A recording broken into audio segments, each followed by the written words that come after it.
Kalau udah masalah agama nih gue diem ini. Aku juga ilmu agama masih cek-cek. Cuman ada salah satu ayat Al-Quran di dalamnya itu Allah menjanjikan rezeki bagi orang yang menikah.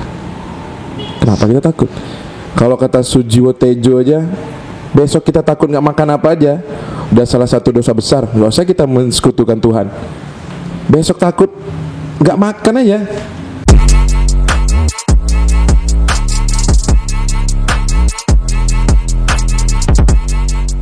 Jadi susah memang. Kalau untuk tahun 2019 kemarin sih udah mulai. Ada salah satu band di Pekanbaru, mainnya di Asia loh bro, di Jepang. Salah satu kontes cukup besar di Indonesia, di negara kita. Perwakilannya dari Pekanbaru. Salah satu band apa ya kalau mereka ya? Mungkin rock lah. Nah, jadi dia kontes di Pekanbaru, menang, perwakilan lah dari Riau dikirim ke Jakarta, menang, mewakili Indonesia, dikirim ke Jepang. Pemprov nggak ngasih apa-apa. Itu anak Riau bro. Anak Riau. Dikirim ke Jepang. Baru tahu loh bro informasinya ini. Nama bandnya Sabi. Oh, pernah bros. Iya pernah terdengar Sabi. Bahkan itu musik rock. Setiap mereka manggung, anehnya kenapa anak-anak Pekanbaru agak kosong, tidak mengapresiasi karya dia gitu. Tapi ketika band dari Jakarta main, penuh. Padahal lagu mereka bagus. Aku bukan karena mereka teman-teman aku, enggak. Memang lagunya bagus. Oke. Bikin video klip juga nggak main-main. Tapi kurang apresiasi di rumah sendiri. Oke, ada kasus sama sih bro, seperti komedian ada sih Muslim, Coki Muslim. Dia kan seorang komedian, dia tuh asli Madura bro. Dia sendiri ngomong kalau misalkan dia manggung stand up di kota dia Madura, yang datang itu memang sedikit. Tapi kalau dia manggung di Jakarta, itu rame bro. Nah itu berarti masalahnya adalah dari masyarakatnya itu sendiri. Iya, makanya dia bilang udah jadi budaya kan, ada culture-nya udah culture-nya susah.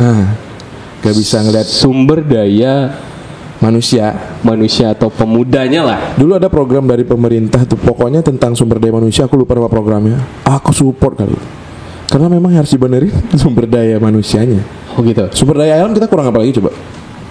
Iya di daerah kita migas bro. Cuman nih balik lagi kan, sumber daya manusia bukan soal dia pintar atau enggak, attitude-nya.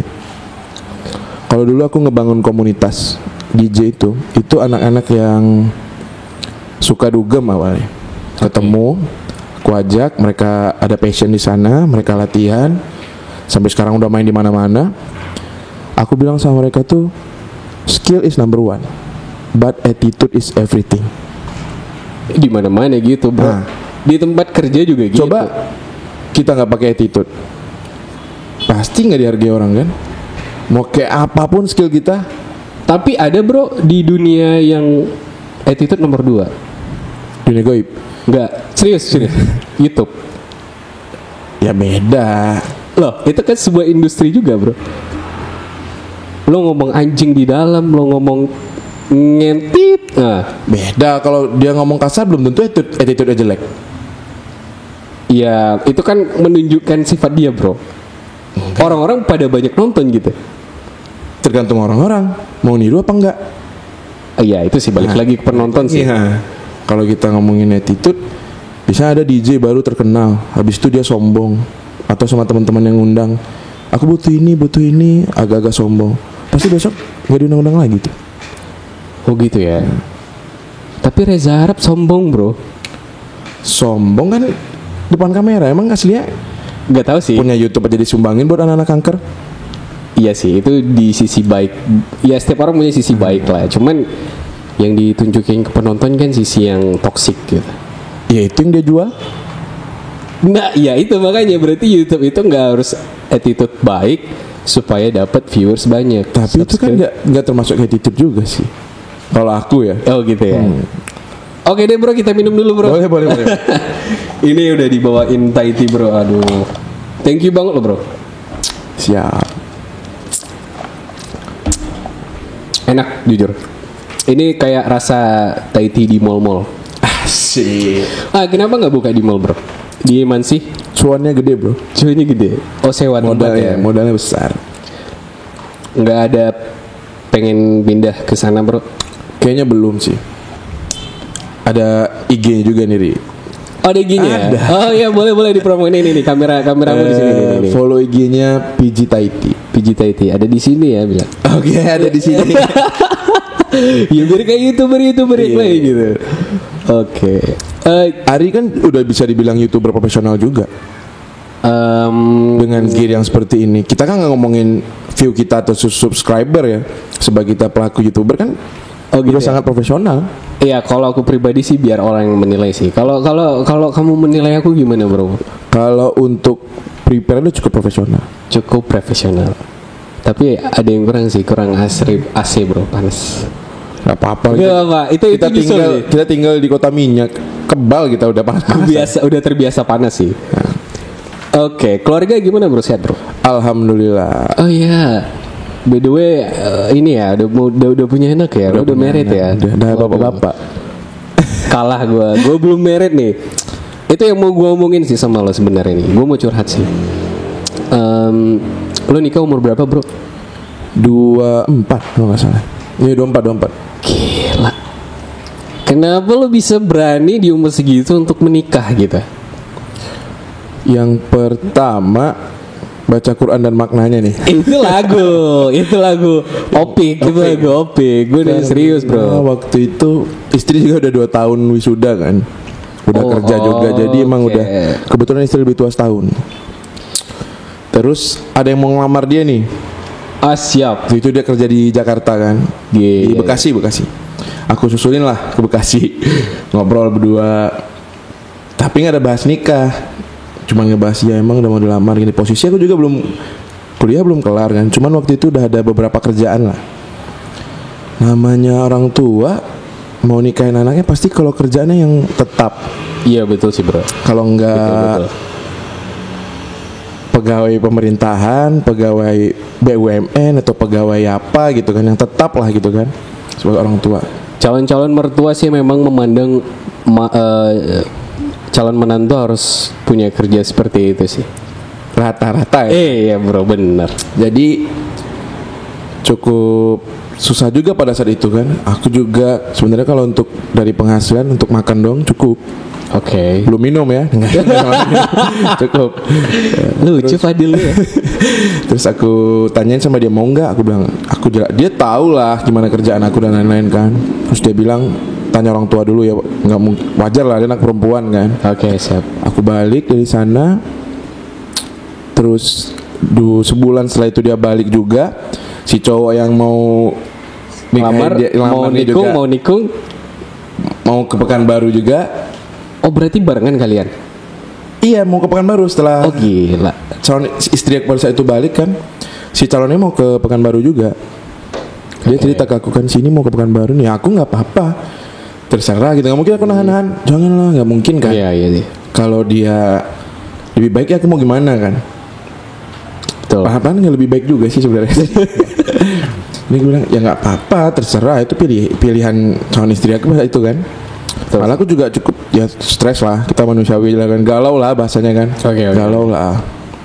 Cuman ya baik lagi karena udah jodoh.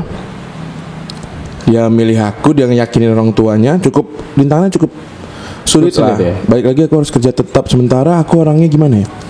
Gak suka aku kerja tetap bro. Gak bisa, bukan gak suka. Iya kalau aku lebih ke pebisnis gak sih? Mungkin kalau dulunya aku kerja, tapi kerjanya itu di sistem perkantoran itu nggak terlalu yang ketat-ketat harus masuk jam sekian, harus ini nggak gitu juga. Oke. Fleksibel lah waktunya mereka. Iya, tapi kan orang tua pengennya seragaman gitu-gitu kan. Benar sih. Aku pergi ngantor kayak kaosan sumpah. Siap. Nah. Ini orang-orang kayak Fadil ini bisa dibilang langka sih. Banyak. Kalau langka dibudidayakan nanti. Enggak, serius. Bukan orangnya tapi pola pikirnya gitu. Langka sih. Karena kalau aku celutukan sama orang tua nih, kalau orang tua baru tadi ngomong dari salah satu dinas lah. Cukup bagus lah posisinya kan, cobalah kesana jadi honorer gini. Aku bilang pakai seragam berangkat, Suara motor bro. nggak apa-apa. Salah satu kekayaan budaya Indonesia kan? Iya betul. Terus aku bilang kuliah 14 semester capek-capek nih, Oke. lulus dari sana jadi itu gitu. Maksudnya bukan merendahkan nih, maksudnya kayak ya nggak cocok aja. Nggak cocok. Iya, mending kadang-kadang kemarin ada nih kan salah satu kerabat dekat lah datang belanja, bahasanya percuma aja S1 jualan Thai tea.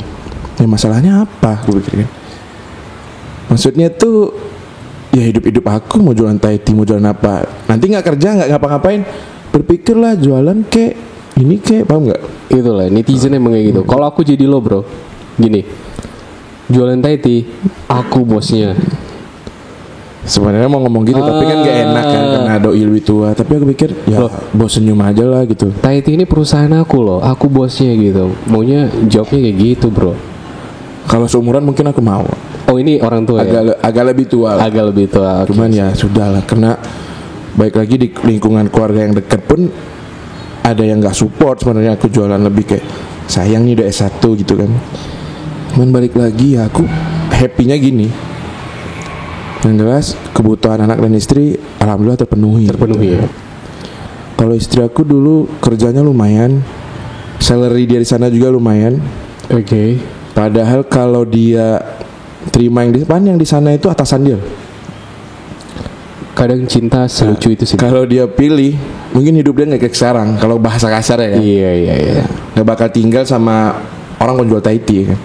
Tapi dia milih balik.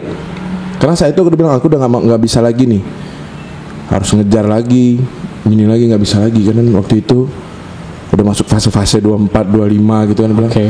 kalau mau ayo, kalau nggak ya udah. Aku bilang. Jadi itu termasuk pepatah yang ada di TV loh bro. Cinta itu nggak mandang materi bro. Sebenarnya iya, tapi nggak semua. Enggak, ini buat istri lo. Iya benar. Iya, dia disuguhin pilihan tapi dia milih lo. Berarti dia suka dengan kepribadian lo. Waktu itu sempat ini juga di minumannya aku taburin kan. buat istrinya itu denger ya itu ditaburin pelet ya. Oh ya, anak umur berapa nih bro?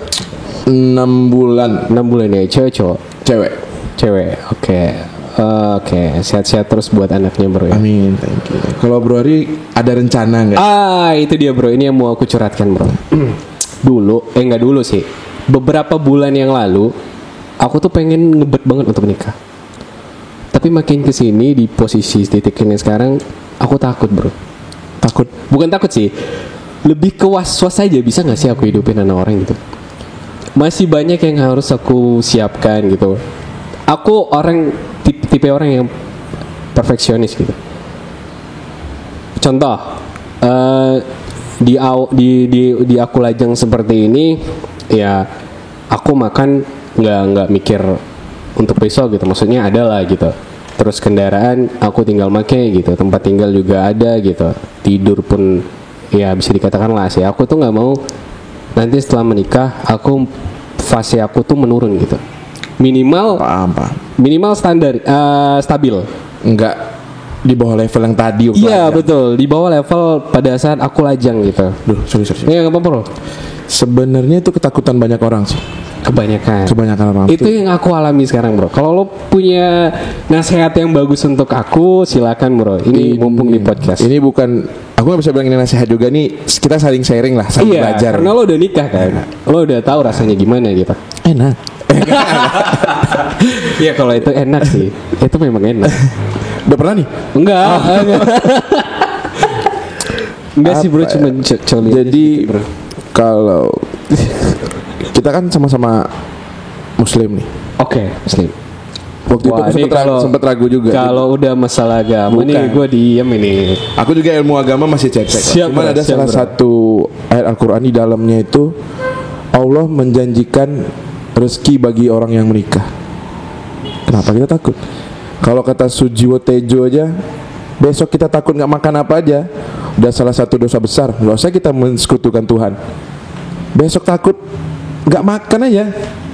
Karena Allah udah menjamin rezeki masing-masing hambanya ya. Iya, tapi ya kita nggak mungkin kita berdiam diri, kita harus ada usaha gitu kan. Betul sih. Tapi kalau menurut aku sih pasti fase itu pasti turun naik, wajar, namanya kita hidup bro, nggak mungkin kita di zona nyaman terus ya kan.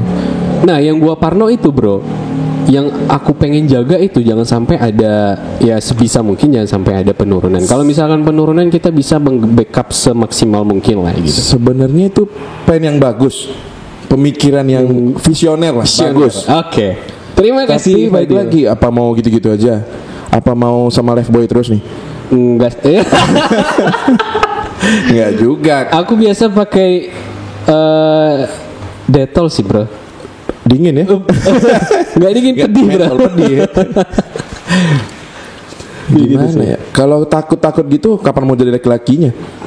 Oh jadi aku nggak laki-laki nih bro. Ya laki-laki harus bertanggung jawab, nggak kapan beraninya, nggak usah takut. Tapi kan aku bertanggung jawab terhadap diriku dan orang tua aku bro.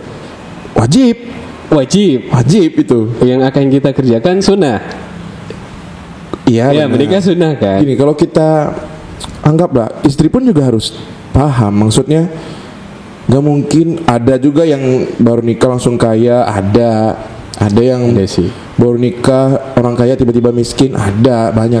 Tergantung takdir kita masing-masing lah. Tapi jangan, hal kayak gitu jangan ditakutin lah menurut aku. Gak usah punya, cari istri pun jangan. Aku nggak bilang istri aku baik ya. Oke. Tapi alhamdulillah aku dapat yang kayak istri aku gitu, yang nerima, yang sabar. Kalau bisa cari yang pertama kali itu dia sayang sama ibu kita, Orang tua lah. Sampai kiamat surga kita di bawah telapak kaki ibu bro.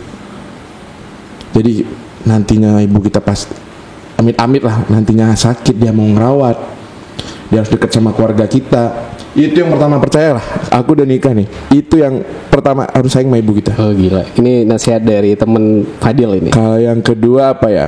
Ya kalau bisa yang taat agama lah. Kalau nggak bisa pun cari aja yang nggak taat agama, sama-sama belajar, kan nggak ada masalah juga kan. Kalau cantik itu penting bagi diri kita laki-laki, penting lah. Itu termasuk standar untuk Iya, mencari jodoh sih. bangun pagi dia terus bro, kita lihat Iya ya. cantik. Gila. Orang kan beda-beda kan. Enak gak sih bro ada pasangan setiap bangun pagi bro? Kalau nggak belum gosok gigi nggak enak juga bro. Iya. Iya nggak, masa juga kan bisa ngelihat wah dia cantik. Enak lah. Apalagi Tinggal kalau cium. dia Gila, lagi bro. nyusuin anak. Lo ikut bro? Nanti gantian, ada nomor antrian pak. Oh nomor antrian. Oh gitu. Ngeliat dia nyusun anak tuh kayak, rasa bahagianya beda lah gitu. Nanti dia nyusun anak. Ada temen gue bro, dia juga udah nikah seumuran kita. Dia bilang gini, pikiran untuk ngewe itu bertahan paling cuma 6 bulan atau 3 bulan doang. Selebihnya yang lo merasa bahagia itu bukan itu. Tapi ketika lo disiapin sarapan, baju lo disiapin ketika kerja, dan ketika tidur lo tuh ditemenin. Katanya itu yang paling momen bahagia. Benar. Dan bukan ngewe. Bener. Tapi tujuan kita menikah kan harus tempat pelampiasan Iya betul. yang halal gitu kan. Ya maksudnya dia tuh ngerasa apa ya, udah bukan hal yang dia prioritas, cari ya, lagi benar. sih setelah menikah gitu. Itu ada titik jenuhnya juga. Benar. ternyata. Kalau aku sih, ya kalau istrinya pin baju, memang bener. Apalagi kalau habis masak, apalagi kalau Bener kita ya? bener. Bener ya? Kalau kita pulang kerja kan ditanya tuh, mau makan dulu atau mau mandi dulu. Oh gila. Itu jadi laki-laki paling bahagia kayak gitu.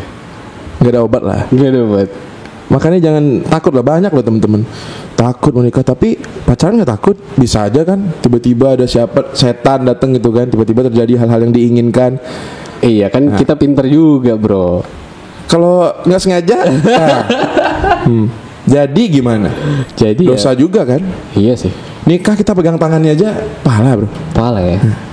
menatap dia aja pahala, Pahala. bernafsu ngeliat istri kita pahala. Oke. Kalau kita pacaran Siap. sebaliknya kan, kenapa takut sih? Ada salah satu teman sekarang nih, aku nggak enak nyebut namanya, seumuran seangkatan kita lah. Jadi dia istrinya mau calon pacarnya mau sama dia kalau dia udah kerja tetap. Ya itu Wah. standar lah ya, maksudnya Nggak munafik, setiap cewek pasti gitu ya. pasti. Tapi masalahnya sekarang nih dia ada penghasilan yang cukup, Tapi bukan tetap. tapi bukan tetap. Oke. Menurut aku sih kalau emang sering sayang udah nikah aja lah. Kita kan pikiran orang beda-beda nih. Iya sih. Cuma pada ceweknya enggak lah, aku mau gini. Ah, nanti diturutin, tiba-tiba standarnya berubah lagi. Terus pas mau nikah kan kita ada uang hantaran gitu lah ya. Oke. Gila tinggi kali bro dia minta. Aku pesan aku sama dia sih. Aku yakin dia sanggup bro. Dia orang tajir juga si cowok nih. Oke. Cuman nggak mau manfaatin orang tua lah. Jadi aku bilang kalau aku jadi kau aku cari opsi lain. Kalau aku, tapi kalau aku nggak tahu perjuangan kan gimana nih masa pacaran. Aku nggak tahu kenang-kenangannya. Oke. Kalau aku cari orang lain. Kita belum jadi suami. Suami aja dia udah minta macam-macam bro, udah nyusahin ya. Gimana nanti kau dalam keadaan sulit? Gue bilang banyak loh bro orang yang ditinggalin karena nggak kerja lagi. Paling banyak tuh karena sakit. Banyak ditinggalin bro. Nah, yang terjadi sekarang bro, waktu COVID lagi baru-barunya melanda, itu angka perceraian tinggi loh bro. Ah itu makanya kita Alasannya apa? Banyak PHK. Iya kalau Istrinya dalam nggak makan, anaknya agama nggak benar makan. juga. Karena 3 bulan kita tidak menafkahi, istri nggak apa-apa minta cerai gitulah pengetahuan. Masalahnya bro, bukannya laki-lakinya nggak mau cari nafkah, Ya, keadaan. udah berusaha, keadaannya emang seperti itu bro. Makanya ada orang bilang sebaik-baiknya wanita itu adalah yang meminta maharnya sekecil mungkin. Sebaiknya laki-laki adalah yang memperjuangkan maharnya sebesar mungkin. oh gitu. Iyalah. Wow, ini ilmu baru dari Fadil. Terima kasih Fadil. Ya, soalnya gedean dia anak masa aku lah ya, anak perempuan aku aja baru 6 bulan. Oke. Ngebesarin dia aja. Sorry udah bro, cukup. tunggu. Dek, baterai masih banyak. Masih ya. Oke, lanjut. Ini kita buat jadi 2 part ya. Boleh. Oke, karena itu cuan juga. Iya. Satu kali syuting 2 video gitu. Oke, lanjut bro, lanjut. Ngebesarin dia juga butuh tenaga ekstra dari ibunya, dari aku termasuk. Tahu-tahu udah gede datang gitu orang yang nggak jelas mau nikah sama, kan nggak mungkin juga kan? Nggak, gimana maksudnya nih bro? Nggak maksudnya. Nggak ngerti. Tadi kan kita harus cari mahar yang besar maksud aku tadi. Perempuan yang baik adalah perempuan yang meminta maharnya sekecil-kecilnya. Iya. Kalau kita laki-laki yang baik adalah laki-laki yang memperjuangkan maharnya kalau bisa sebesar-besarnya. Sebesarnya. Karena besar anak perempuan itu gak gampang bro. Tahu-tahu kita datang minta anak perempuannya, ya pak, jadi mau ajak susah, mau ajak tinggal di sini-sini, mau makan seadanya, nggak mungkin kan? Nggak mungkin. Jadi kita gimana pun susah kita kalau bisa yang paling maksimal lah. Oke. Kalau nggak bisa menyentuh yang dia minta, hampirlah setidaknya gitu. Jangan pula karena kita bawa pula itu sebagai senjata. Ya kan perempuan yang meminta mahar kecil-kecil nggak adil juga enggak bro. sih. Itu senjata terakhir sih.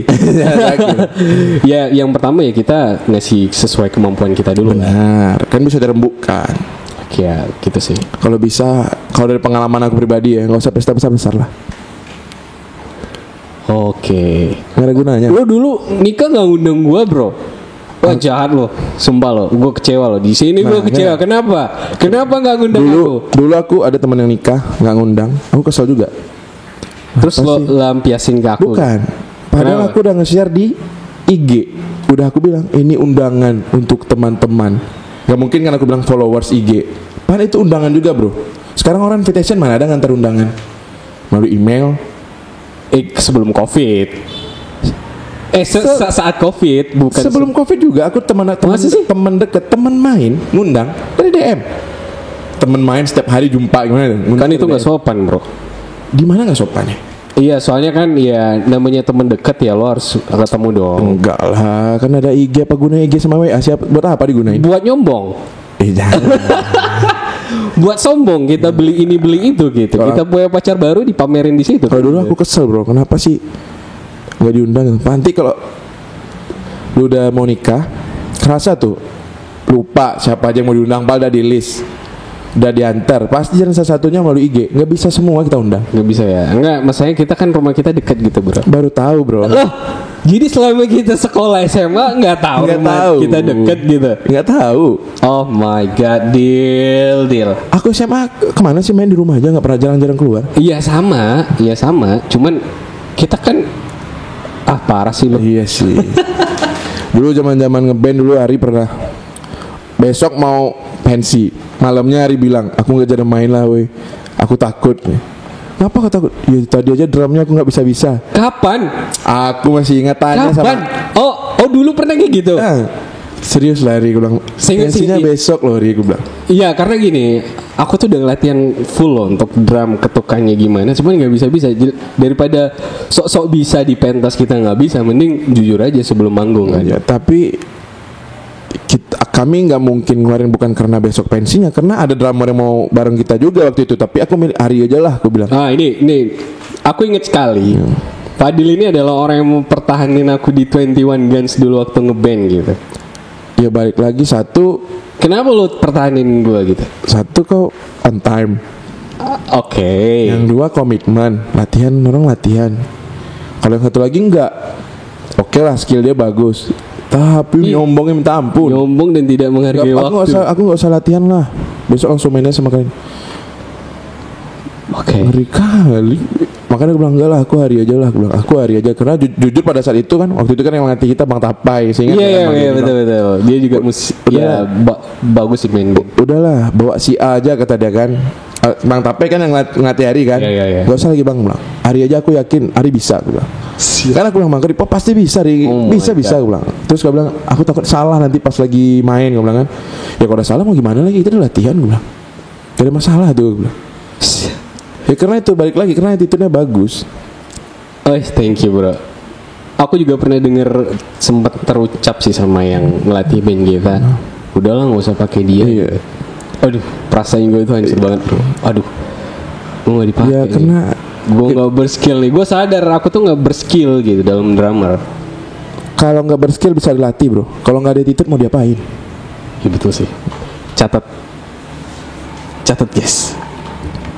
Makanya aku bilang sama Hasan waktu itu kenalin kan, gue bilang udahlah hari aja lah, nggak usah yang lain, bilang. Nanti kalau nggak bisa sampai hari ya udah manggung apa adanya, gue bilang. Cuman lagi kita kan nyari happy, kita dan ternyata kita juara berapa bro? Juara 2 bro. Juara 2 bro, wow. Aku masih ada sertifikatnya, masih ada? Pasti lah. Aku masih nyimpen rapi itu bro. 21 Guns kan kita 2. Abis itu dapat duit makan-makan bareng tuh. Oh iya betul. Sip. Aku fotonya di Facebook masih ada. Tapi aku nggak masuk. Aku nggak tahu ya Facebookmu bro. Oh iya ya. Iya oke. Hasan yang nyanyi sampai ngasih bunga ke cewek-cewek. Oh iya itu anak memang ini sih playboy parah sih, gokil sih. Karismanya tuh wah nggak diraguin lagi sih. Pakai pemanis, susuk. Sampai sekarang masih playboy dia. Oh udah mati? Belum. Kenapa tuh? Udah mau Klip. Oh, oke lah bro. Sepertinya baterainya udah mau habis nih. Thank you udah datang di podcast ini juga udah. Thank you banget udah dibawain tadi. Sama-sama bro. Jangan lupa beli ya bro ya. Cuman 10.000. Cuma 10.000. Instagramnya di mana bro? @pgtaiti. Nanti ada di bawah ini ya. Oke siap. Oke bro, thank you. Thank you. Sip.